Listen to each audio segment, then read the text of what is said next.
I think trees are sexier and you can have a picnic underneath them.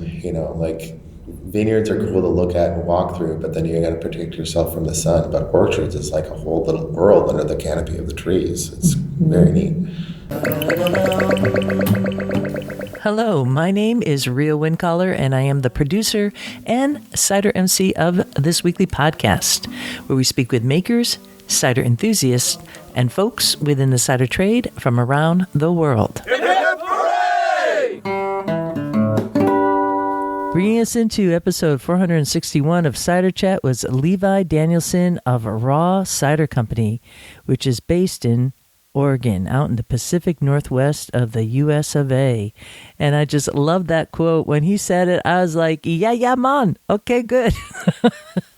Because I believe trees are sexy too. I particularly like them when all the leaves are off, like in the winter where you could see the tree bodies and just what they're doing on the landscape. And I find that really inviting. It just shows you the majesty of what a tree is, each individual tree. And then you couple that in an orchard. And in this case, I know I'm kind of going off here, but I can't help it. I just thought it was a great little quip there in that the difference between being in an orchard versus a vineyard. That, yeah, you have the shade in the orchard, you have all these different options, and if you have a beautiful landscaped orchard, could be regenerative scene where they have like plants growing underneath the orchard, so that has a bountiful feeling of life surrounding you. Maybe there are some apple trees in that orchard that you can do a little pick your own, so that's kind of cool. Vineyards don't really have that. Now, I do enjoy my wine. I will tell you, did a little transplant of a vine that was in the wrong spot just recently this past season, and I love it. I love having grapevines. I think they are mystical and magical too, but picnicking in a vineyard is going to be different than an orchard, and that's just a plain fact, I'll tell you. And yeah, let's bring that sexy back with cider. I think it's a perfect segue for this episode.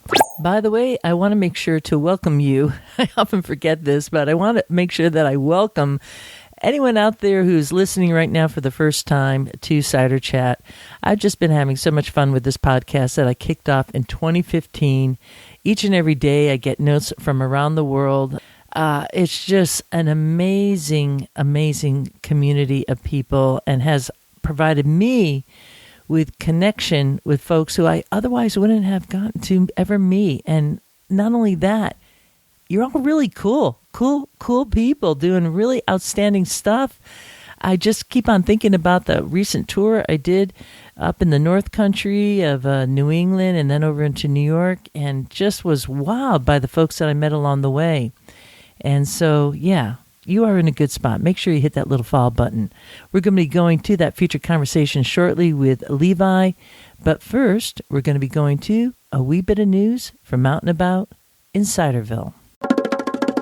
I wanted to share with you a little bit of info that I received from Elizabeth Kanapel of Sweden. She is with a group called the Rorumstro Mystery. So they would be like a cider group, evidently Swedish must and cider producers. It's an association. And they have a petition. And what this petition is about, well, essentially, it's something I think everybody could care about and get involved in, and at least know that this is happening. Because a lot of times folks are looking for recommendations of cider from different regions, and sometimes that cider is what I would really highly tote as a alco pop. There's like such a small percentage of juice, actual apple juice or pear juice in it, and a whole lot of water and other ingredients that it's really hard to call it cider. And look, I'm going to be quite frank. Cider Chat is not about alco pop.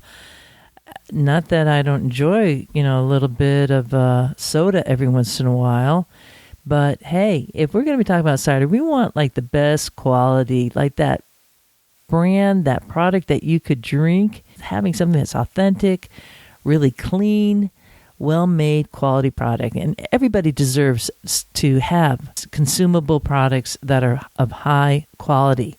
And that that doesn't happen just because, you think, oh, I should have good product quality, because the way the food culture works is you have folks that are like boots on the ground, and then you have the suits and ties. And the suits and ties are often the ones who make the decisions for all the rest of us. And so this brings me to what's happening right now in the cider verse out in Europe. Essentially, the European Union is working on new legislation that will define what can be called cider and perry. And the proposal sets a minimum juice content of only 50%.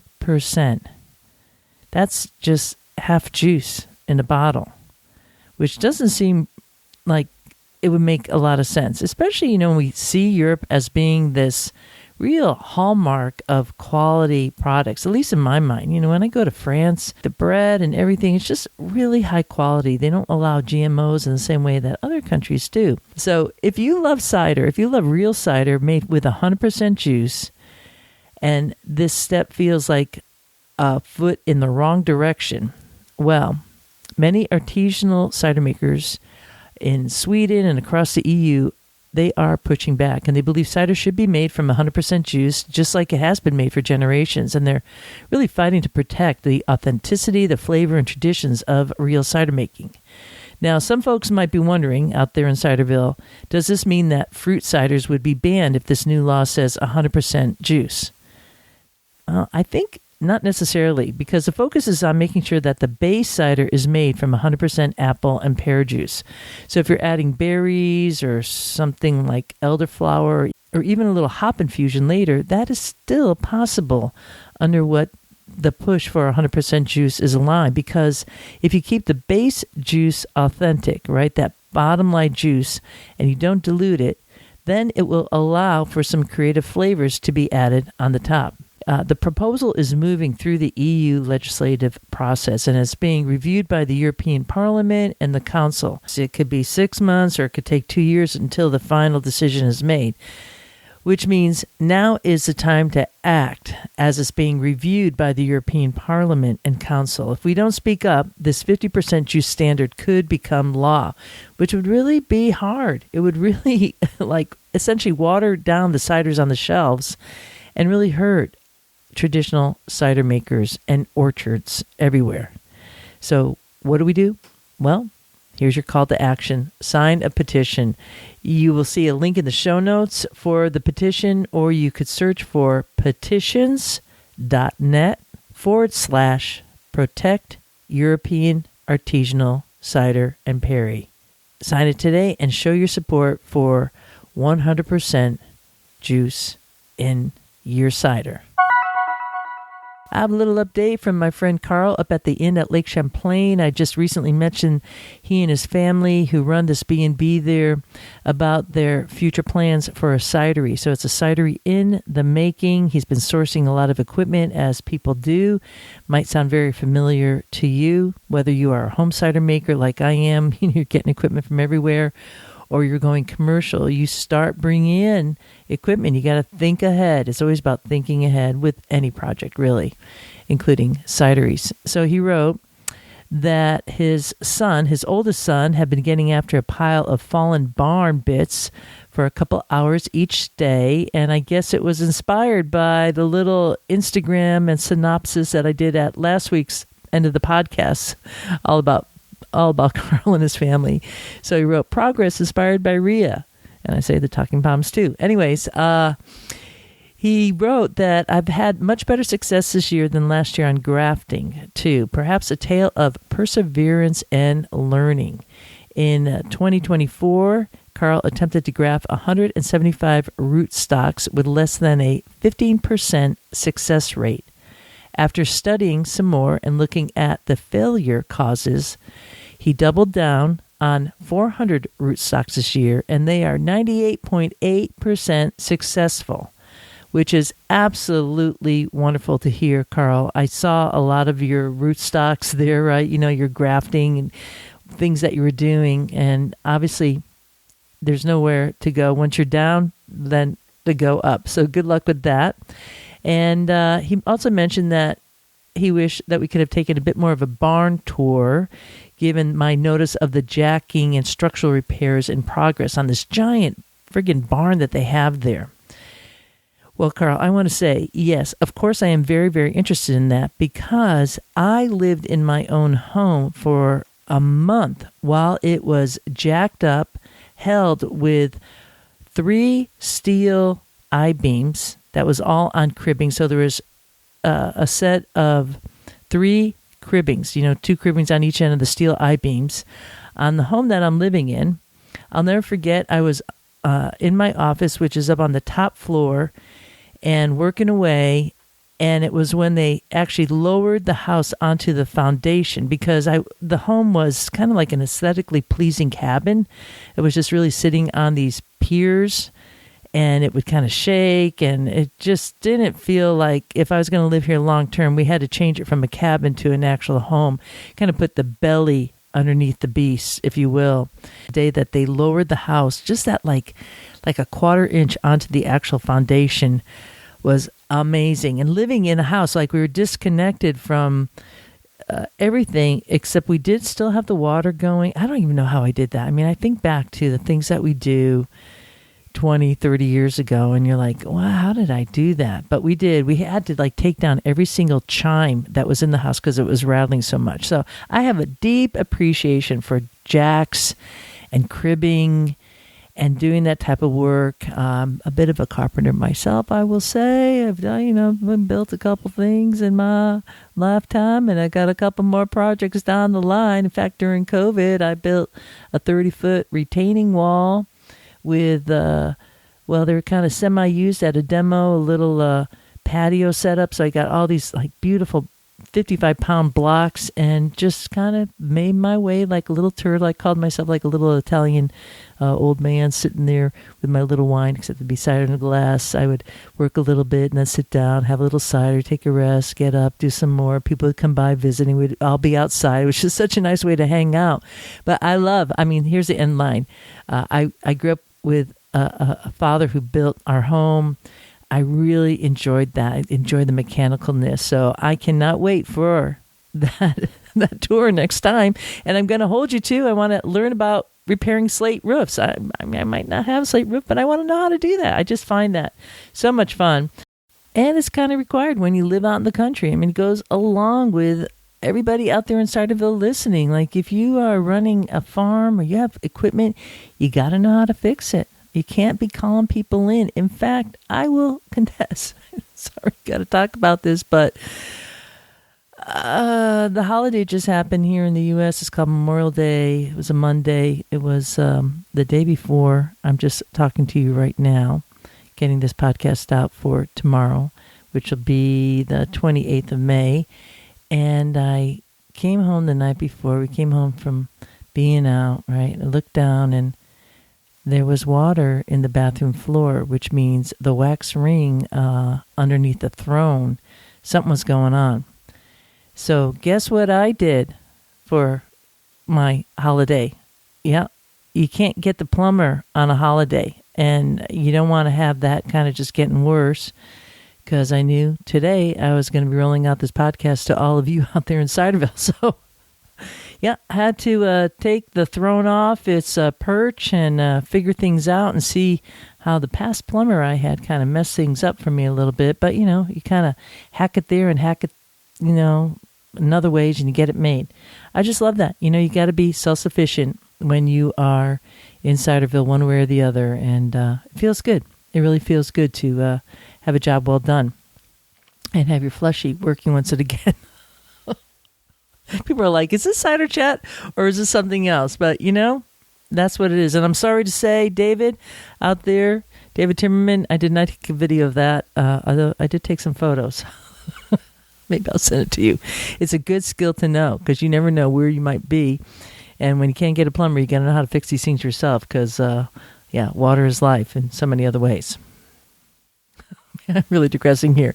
Well, look, we're going to go next to the featured presentation with Levi Danielson. Let me take a little pause here and get right back. Walking through the orchards. Up next is our featured presentation with Levi Danielson. of RAW Cider, based in Oregon. He's going to be sharing about his path from microbiology and healthcare and then into the world of cider making. He is now officially open year-round with a tasting room, so you are in for a treat, where he crafts bottle-conditioned Pet-Nat and Pear that reflect both his Willamette Valley orchard and his roots in the Minnesota Driftless Region. So, yeah, that kind of, I didn't know that about Levi, so that was really cool to hear about it. I know you're going to really enjoy this conversation, making this a very fine time to grab a glass and join this chat with Levi Danielson, the founder of RAW Cider, based in Dayton, Oregon. This is kind of full circle, the start of my cider journey, reaching out to you, looking for cider makers in France, until I'm here today with my own cider company. Imagine that. It's a beautiful thing. How did you get from here to there, the A to the B? Well, I grew up on a small farm in Minnesota. And this seems to be a common theme with some cider makers, is they're trying to get back to the earth, I guess. I went to school in Wisconsin, and I was focusing on biomedical science, mostly microbiology. And so I had that background, and I marched right into the healthcare field. And I explored enough in that area to realize that I couldn't find a balance of interacting with people, doing nerdy science things, and being in control of my own schedule. And I had the opportunity to just leave my job. They went out of business, not because they were bad, it was just a thing that happened. And instead of jumping right back into it, knowing I couldn't find my place exactly, I moved to France, and I lived there for a while, and with the intent of learning how to make cider. How was your French? Terrible, even worse now. Oh no, but you survived, and that's all that counts. I survived. I had been to Europe before and played the same game, traveling around for 3 months in Germany studying healthcare systems, and I wrote a thesis on that. I was really interested in the human gut microbiome. I was taking some post-bac classes and then working with a Medicaid, Medicare contractor for the state of Oregon. And my job specifically was working with different departments to help reach health outcomes for a population. So I would work interdepartmentally to reach these positive health outcomes for Oregonians. And I really liked that. There was a lot of problem solving, communication things, just working interdepartmentally, and kind of like the mechanic of the company, So. Mm-hmm. Any skill that you brought from that to your current position? Filling out documentations. Hey, that is a good skill to have. Yeah. A really key skill to have, actually. Filling out documents. I was a grant writer for 11 years, too, for nonprofits, so I was pretty good at that type of stuff. Yeah. And talking to people. I imagine you went to Normandy, Breton. So I was located in a farm in an area called Pears, France. We were a kilometer south of the Normandy border, but we still had the AOC designation for Normandy. Mm-hmm. Pears has its own now. I was wolfing. So I was living for free, essentially, and working 4 or 5 days a week. But then I was able to use that as my hub to bounce into Normandy, Brittany, even Spain and Germany, to do long weekends and visit other cider makers and things like that. So I was able to have this extended stay, live very cheaply, if not free, and learn from some of the best. And writing random emails and knocking on doors can be really effective if you've got nothing to lose. Yeah. From France, you came back to the States and said, I want to make cider? I came back and I was like, I could get back into healthcare, and that seems like the best bet for making a living. I was helping Mike Thiervelder at Woodbox bottle, like doing that outside of I was doing that before I had left.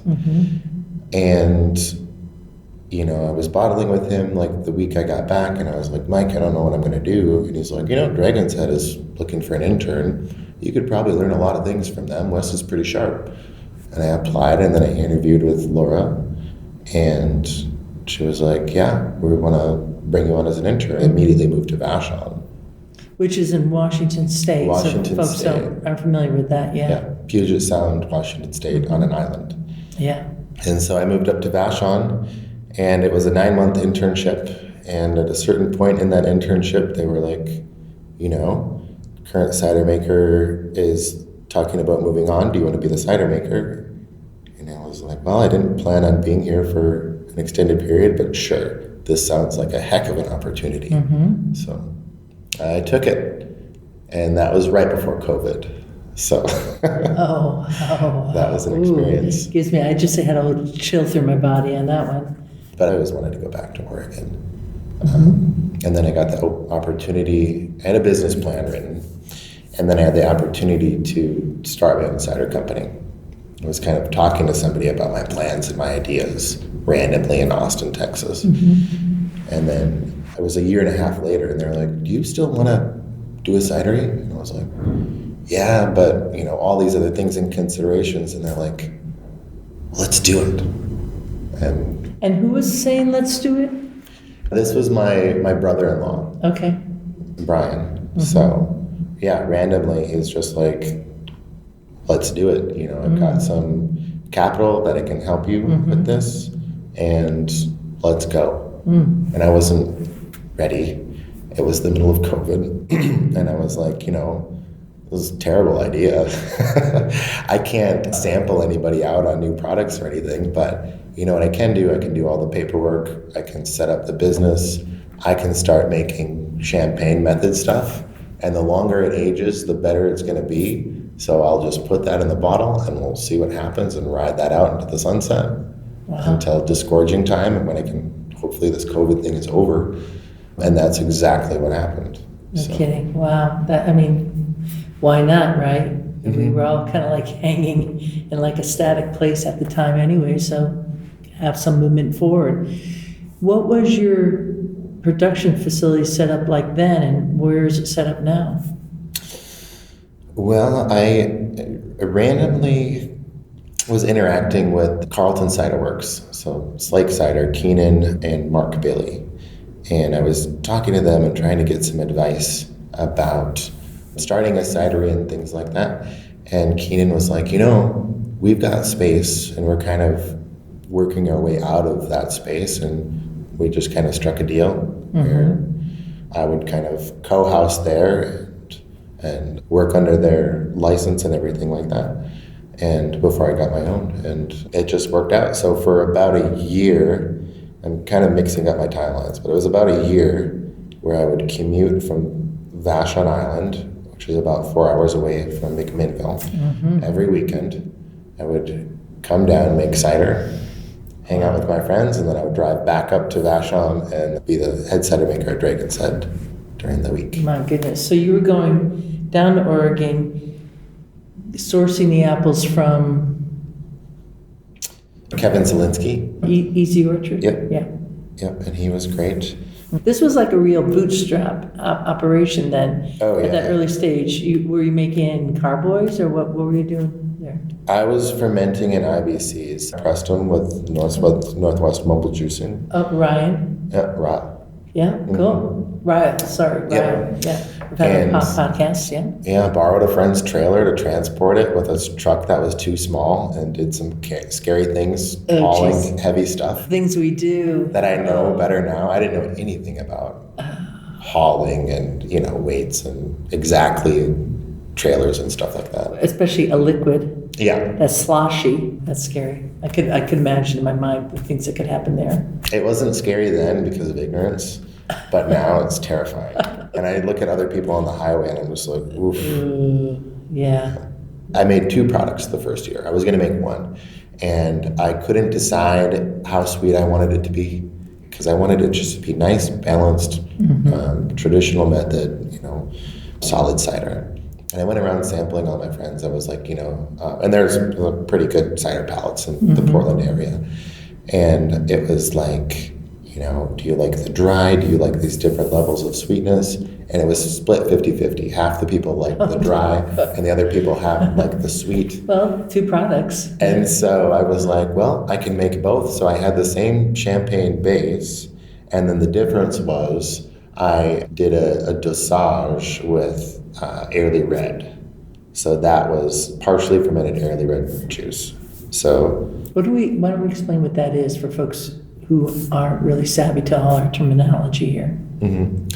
What I mean is I stall the fermentation before it's complete.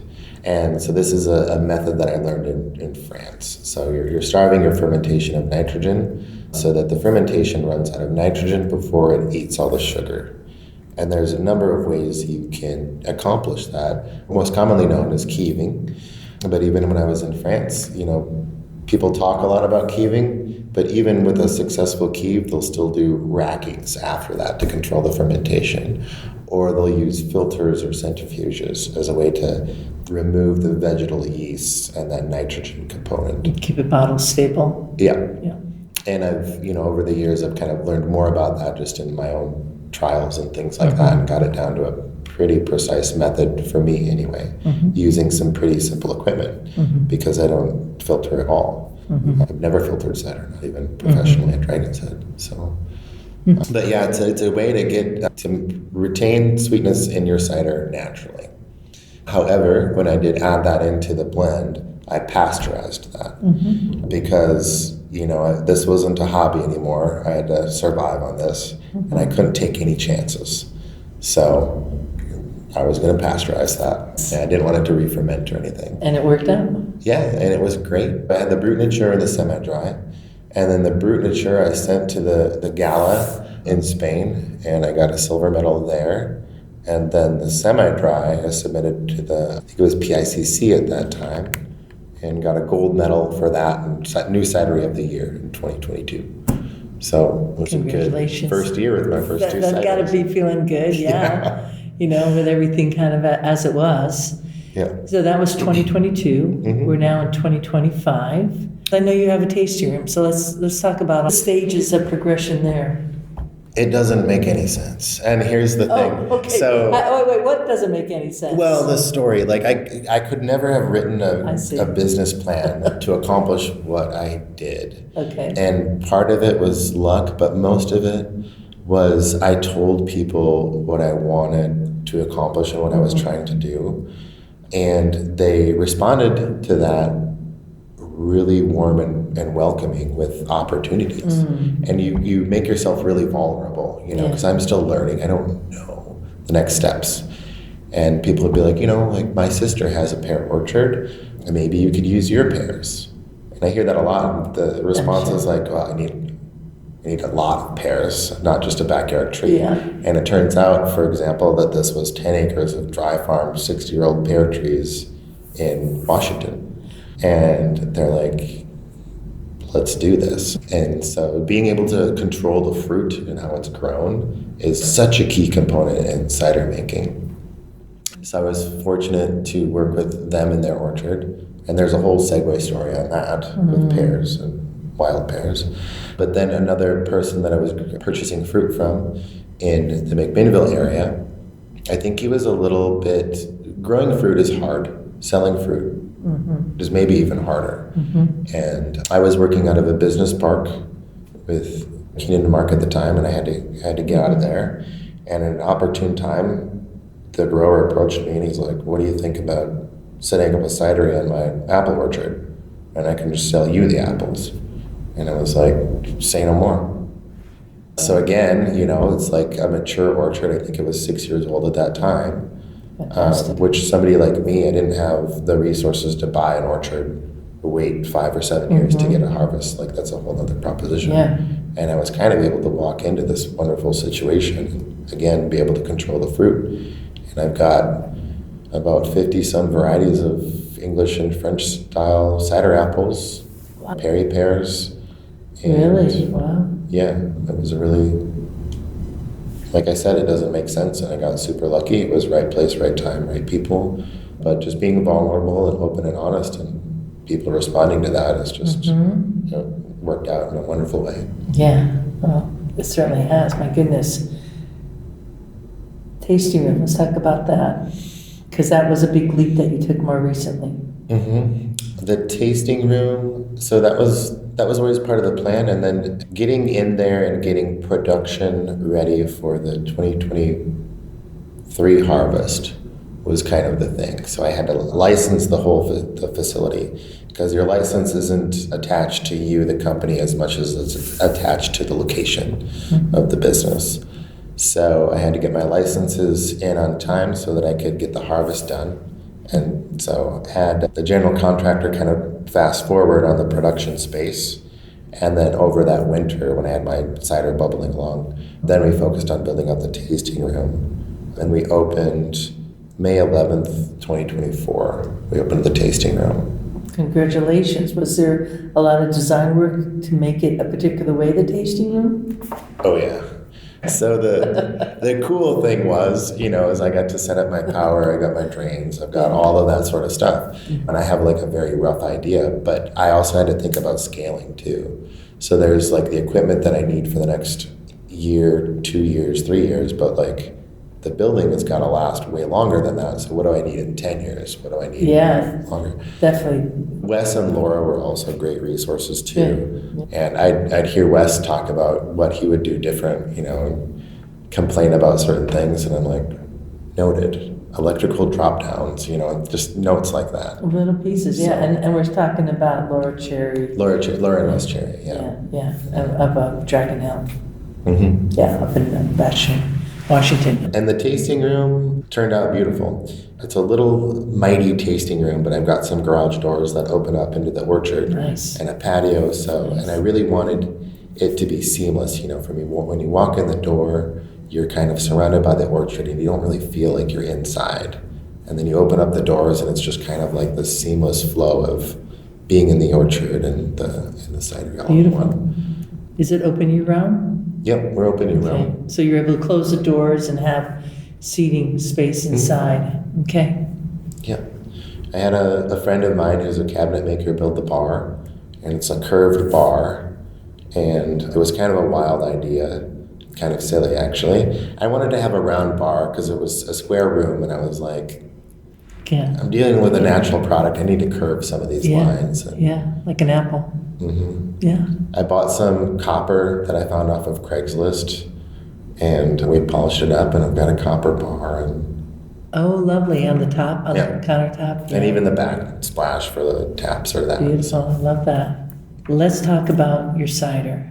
And before we go there, actually, Levi, the name of your company is RAW. Mm-hmm. RAW Cider. Is there a reason why, because of the style that you're making it, that you chose that name? Yeah, I like bubbles and I like dry. So brut in French, which roughly translates into raw in English. And I'm not sure if that's exactly true if you talk to a French person, but that's what it says online. Oh, you could own it. It's your name. You can do whatever you want with it, right?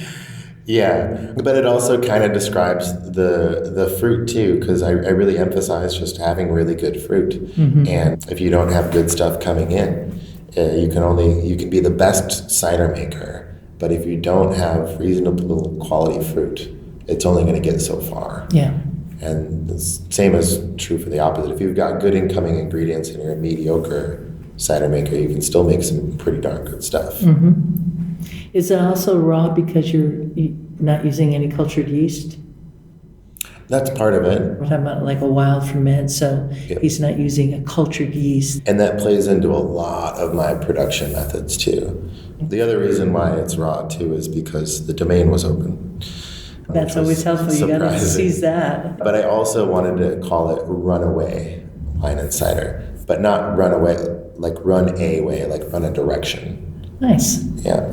I like that. I didn't know that. That's cool. Mm-hmm. Well, you brought 3 ciders here. I see one is kind of like got a little cap on it. You've been drinking on it. Maybe we should talk about that one first. What do you think? Yeah, sure. Okay. So this first one is the Kearns Estate. And Isaac Kearns is the person who owns the land, who started the orchard and everything.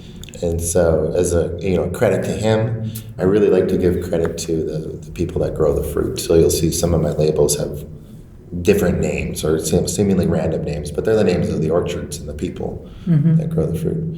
We grow, Isaac and I, teaming up, grow about 75% of our fruit. So I manage the Pear orchard, and then I manage that orchard too. I'm taking over management of it. 25% we purchase from local family farms that grow cider-specific fruit, and not only that, they grow it really well. Mm-hmm. It's not just whatever. They're really passionate about the way that they grow their apples. The Kearns estate is mostly Kingston Black. It's like 66% Kingston Black and about equal parts, which is about 12%, Yarlington Mill, Ashmead's Kernel, and Nihu, which is a French apple, but the rest of it's English. Call it an English cider blend. The label itself on the Kearns estate is a brown label, and you have what looks like a wheel from a old cider mill. Is that what that is? Yes, it is that, but it's also like a triskelion. I don't know what a triskelion is. It's a Celtic, old school Celtic shape. Okay. And so the interesting thing for me was, I was heavily influenced by the cider that I had in Brittany, which is a pretty strong Celtic culture, as is the classic cider regions, like England, Southwest England, France, and then Northern Spain. Mm-hmm. And they're all Celtic influenced, and they have that in common. They're by the sea. So I wanted to kind of mimic that. Like, this is the history of cider. This is like part of the culture. Mm-hmm. And there might be some inaccuracies in there. That's but okay. Largely Celtic, and they have that in common. So. All right, so we have a 750 ml ferment. This is 8%. It says Orchard Blend Cider, and on the back, it's right on the top, in nice font, clear. It says "Work with Wild." And it says a select blend of English cider apples from our home orchard in Dayton, Oregon, fermented with native yeast naturally on the apples at harvest. This dry cider has an elegant amber color with rich apple flavor. And then I love this. Come visit the tasting room on the orchard. Really inviting. It's not speaking down to, it's really opening up the door. And what's cool about your label, right below that, and centered on the label, you have it separated as aroma, tasting notes, blend, and ingredients. And the ingredients itself just says Oregon Estate Orchard apples. Of course, the blend is the actual apples itself, such as Kingston Black, Yarlington Mill, Ashmead's Kernel, and Nihu. Mm-hmm. But it's nice how you give folks something to kind of lean on here with the aroma and the tasting notes. And as I said, it's an 8% ABV, and it says it's bottled in 2024. Ooh, that's the sound of magic.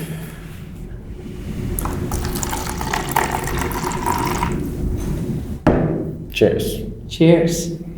Natural yeast, beautiful color.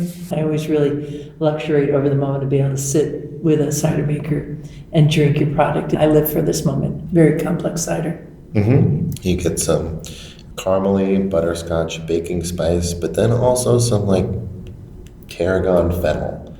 And that was even more pronounced earlier on before I blended it. So this was a blend of a single varietal Kingston Black, and it was fermented with equal parts of the Ashmead's, Nihu, Yarlington, and what am I missing?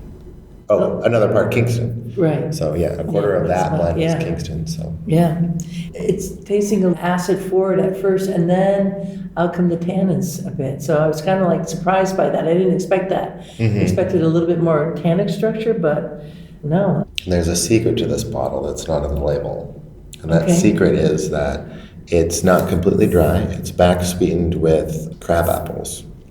That is that structure that I'm getting there, right at the roof of my mouth. And so partially fermented crabs, and it's such a small percentage. I'm like, I'm not going to put this on the label. But it's interesting how much that pithy bitterness from the crab apples comes through. And I wish it didn't have that. You didn't? I don't think I'll be using that same thing to it's unique. It's unique. It might be kind of directing it in a way you don't want it, but it's a really drinkable cider and kind of exciting. I imagine it'd be fantastic with food. Yeah, it is. And it's great for an end of a work day. It's like pretty dry. It's nice. Yeah. It's got great acid. So I do really enjoy this one. Sometimes it's just a journey, and the journey is a voyage. Well, that's the fun part about it is, if you have a process and you stick with that from day one for the rest of it, then you're not growing and learning. And I'm definitely like feeling things out and trying to do a bunch of tests to figure out, what my cider should be, and what's the best way to achieve the best flavors and expression of certain apples. Essentially what I'm after is I like the challenge of getting a really nice bubble in my champagne method things. And I love dry cider, but I think that there's a balance in having a little bit of sweetness. I think fruit makes sense with a little bit of sweetness. Fruit completely dry can be great, but it's fruit, it's sweet. And I think that those flavors make more sense in the context of a little bit of sweetness, because I want this to work with food, and I want it to be something that you can sip and enjoy and not just fatigue your palate or be completely overwhelming. And ultimately, I'm trying to make the most natural product that I can that's flavorful and doesn't lose that character of the fruit, yet also survive as a business. So when I was a hobbyist, I did things a certain way and took a lot of chances. And now I've got to kind of mitigate those risks because this is what I do for a living. How do you create that perfect balance for your bubbles? What are you doing there technically to do that? This one is forced carved. Forced carb, okay. Yeah. Even for forced carbonation, there's no simple process. I'm getting better at like making those bubbles and how to do that. As a Pet-Nat. As a Pet-Nat or a traditional method too. Okay, yeah. And then it's just kind of dealer's choice. Like, do you want sediment? Do you not want sediment? I like both. There's a labor and a cost part of it too. So it's like whatever the consumer wants. I make both of those, and I think they're both great for different reasons. Yeah. What about malolactic fermentation? Do you avoid that, or do you seek it out, or let it happen? I don't particularly enjoy it, especially if it goes too far. I don't mind a little bit of it, but yeah, it's not particularly my favorite. And so I can avoid that with even a small amount of sulfites, and then also being clean. And then there's also some magic stuff that happens with bottle conditioning. My fermentation process, I ferment at ambient temperatures over the winter months, and that's just how I learned how to do it in France, and that's how we did it at Dragon's Head as well. And so you avoid a lot of like malolactic risk through the majority of the fermentation until the temperature starts to warm up again. And a lot of times in that time, I'm either putting it in tank, I may do a mild treatment with either sulfites or maybe potentially even like Bacillus or something like that. But then also sometimes I'm bottling at that same time too. Some, like the Pet-Nats and the ancestrals, I'm not aging for an extended time. And something about that process inhibits MLF. Yeah. So this is August 2024, right? How long do you normally sit on your bottles before you release them? Or what is your ideal amount of conditioning time? It really depends, and there's a lot of factors there. So the primary factor of aging stuff and when I even bottle would be the tannins. With this, for example, I aged this for just under a year. The Frecken Rouge I aged for over a year because those are really powerful tannins. That's the first thing. And then the bottle conditioned stuff, the Pet-Nat, as soon as it has its bubbles right, I'll release that. And it changes over the course of the next few months. And people are always asking me if I'm worried about that. And I'm like, no, I think that's really cool. You know, it evolves. And I gave a presentation for Sina on the traditional method, and people were like, well, how long after you disgorge do you release it? And I was like, I taste it, and if it tastes good, I release it. Even if that's like 2 weeks after, it's fine. Because if people like it, then they can buy it. And then if it changes 2 months later, it's a different thing. If they still like it, then they can buy it again. But there is a period after disgorging where it changes kind of rapidly and settles into a nice place. And it seems to be about a month and a half or 2 months that happens. But really, you know, what I tell people and what I go by is by my palate. And I talk to friends, family, who's ever around, and just get their opinion. If it tastes good, it tastes good. You have what sounds like a fantastic estate orchard. There's a lot of possibilities. You have a tasting room. You've traveled around, you've tasted probably quite a few ciders on that, right? No doubt.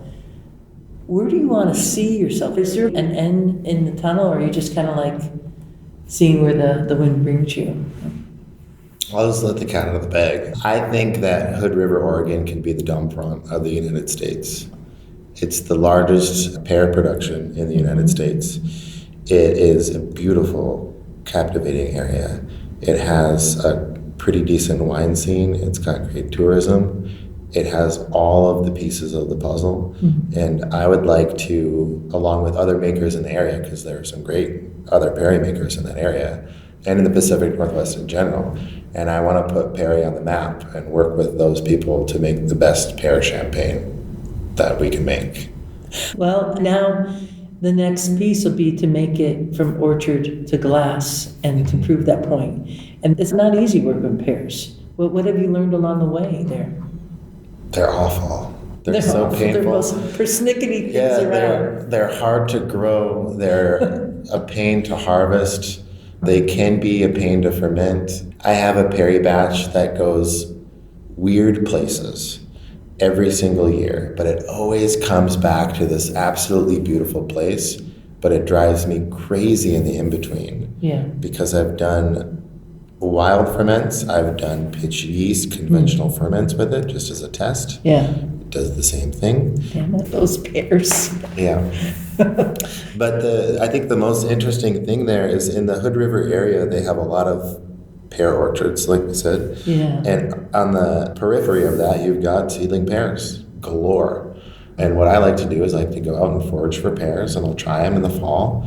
And if I like them, I'll come back and take cuttings of the trees, and I'll graft those onto my 60-year-old pear trees. And I've been able to get fruit in 3 years rather than 7 years. Oh, that's great. What kind of rootstock are you using? Good question. Whatever person planted those trees 60 years ago, I'm top working those as well. Okay, I got it. Yeah. So I'm top working the bartlets. Those not are the big pear oranges. trees. Yeah, they're huge. Yeah. Yeah. So you're top working them, and then, I mean, a top work tree will only last so long. So what is the long range plan there then? To be planting a standard sized pear tree or you know, is that what you're doing too at the same time? Yep. Okay. I'm doing that, and then I also have like some OHF, what are they, 87 and 97 on the orchard where the cidery is as well. And then I've also started planting a bunch of pears in the Mississippi River Valley as well. That's a little far from Oregon. So at a certain point... That came out of the blue. Planting pears in, I don't know, Australia, you might as well say, from Mississippi to Oregon. What's up with that? I grew up in the Mississippi River Valley, the Driftless Region of Minnesota. And there was a point when I was like really excited about cider, talking to all these people, collecting these trees and scions, and didn't own any land. And I was like, what am I going to do? But land is a little bit cheaper in the Midwest. I had some people friends and family that are like, yeah, I've got 40 acres, 8 acres, whatever. You can plant some trees in my backyard, that's fine. So I started to do that and have collected some apple libraries that have grown into larger nurseries that I'm turning into high stem haute orchards like I saw in France. I grew up in a sheep farm, and so it's just the simplest, easiest way to manage the understory in an orchard is to have some nice cover crop and then to run some little sheep through there. And I like that idea of dual purpose landscapes and things like that. Yeah, it's nice to look at too, you know, not to mention... It's nice to be in, and people ask me all the time, they're like, why didn't you make wine? And I'm like, I think trees are sexier and you can have a picnic underneath them, you know, like... Vineyards are cool to look at and walk through, but then you got to protect yourself from the sun. But orchards is like a whole little world under the canopy of the trees. It's very neat. Probably get amazing soil down there. It's great, and I use a lot of soil from the woods actually, and that's been some magic. For where? Both locations? For Minnesota. Okay. Yeah. The rich forest dirt. I was reading a lot of Michael Phillips. You know, from the microbiome stuff. The mycorrhizae and how that works with soil health and things like that, and microbial ecology just makes sense to me. And there's some super nerdy cool stuff in that realm too, and that's going to be coming out in the gut microbiome science, and it's kind of running adjacent with a lot of the regenerative soil health stuff, which is really cool to observe. and be in between those two worlds. But yeah, Minnesota is my legacy orchard, like starting from scratch. If I could build it exactly how I want to, nice. That's that. And I can take my sweet time letting those trees grow because I'm busy with the tasting room in Oregon and everything. So you got a lot on your plate. Folks can get your cider at the tasting room. Folks can get your cider in Oregon. Mm-hmm. They could get it online. Yeah, we ship direct to consumer through Vino Shipper. Mm-hmm. That's available on the website. Yeah. And for our international audience, I guess they have to make a little destination trip to the Pacific Northwest. I mean, I'm looking for vacation spots too, so I'll bring it to you if you're... Yeah, all right, you hear that. Your little villa overlooking with maybe some like hot springs or hot tubs or something like that. You want to take care of our cider makers here and really up the ante for you. Mm-hmm. That's a great idea. Thank you so much, Rhea. This has been a pleasure. If you'd like to hear more about wild fermentation with cider, I have a great panel discussion that's in the podcast archives at ciderchat.com. It's episode 313. There's going to be a link in the show notes to this episode, so you can find it right there. Or just put in Levi Danielson in a little search bar at ciderchat.com, and it'll come up that way too. It's a great conversation. Lovely to hear from Levi and everything that he's doing there. Do follow the cidery along and everything that they're doing out in Oregon, Pacific Northwest. It's really happening. I mean, imagine D'Enfronte in the Pacific Northwest. I'm here for it. How about you? Cider Chat is listener supported. That means we rely on you out there in Ciderville to hit the donate button at ciderchat.com. Or you could also become a patron at the Cider Chat Patreon page. Just search for Cider Chat and Patreon. That's spelled Patreon. And with that, I leave you here. This is a Real Wind Caller signing off for now. Looking forward to seeing you in Ciderville. We like cider. We like palms. We love orchards and having fun. There is a reason. There is a reason why we do it like this. Oh yes, there is. There is a reason why we do it like this. Oh yes, there is. There is a reason why we drink it like this. Oh yes, there is. There is a reason. We like walking through the orchards, dancing in the streets, smelling all the blossoms, kicking up our feet. We like cider. We like palms. We like orchards, having some fun. There is a reason. There is a reason why we do it like this. Oh yes, there is. There is a reason why we do it like this. Oh yes, there is. There is a reason why we drink it like this. Oh yes, there is. There is a reason. We like walking through the orchards, dancing in the streets, smelling all the blossoms, kicking up our feet. Oh yeah. We like cider. Oh yes, we do. We like palms. Oh yes, we do. We love orchards, having some fun. There is a reason. There is a reason why we do it like this. Ba-da-da-dum. There's a reason why we do it like this. Ba-da-da-dum. There is a reason why we drink it like this. Ba-da-da-dum. Ba-da-da-dum. We like walking down the orchards, dancing in the streets, smelling all the blossoms, kicking up our feet. Oh yeah. We like cider. Ba-da-da-dum. We like palms. Oh yes, we do. We like orchards, having some fun.